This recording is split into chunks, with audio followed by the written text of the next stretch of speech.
Cette affaire pourrait être celle d'un homme qui cherche à prouver son innocence.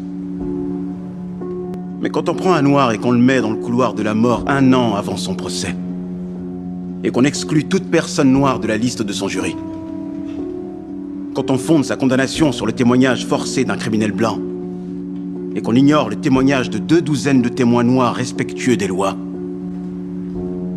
quand toute preuve attestant de son innocence est étouffée, et que tous ceux qui essayent de dire la vérité sont menacés, cette affaire va bien au-delà du procès d'un simple accusé. Elle devient un test, pour savoir si nous sommes gouvernés par la peur et par la colère, ou par un état de droit.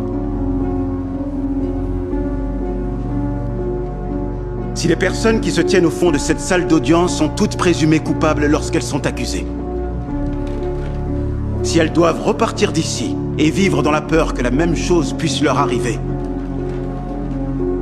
si on se borne à accepter un système qui vous traite mieux, si vous êtes riche et coupable, que si vous êtes pauvre et innocent, alors on ne peut pas prétendre être juste.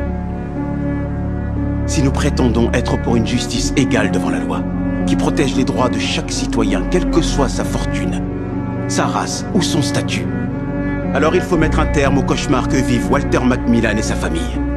Les accusations à son encontre s'avèrent une fabrication mensongère de personnes désespérées, pétries de racisme et de préjugés, qui ont ignoré la vérité en échange de solutions faciles. Et ça, ce n'est pas la loi.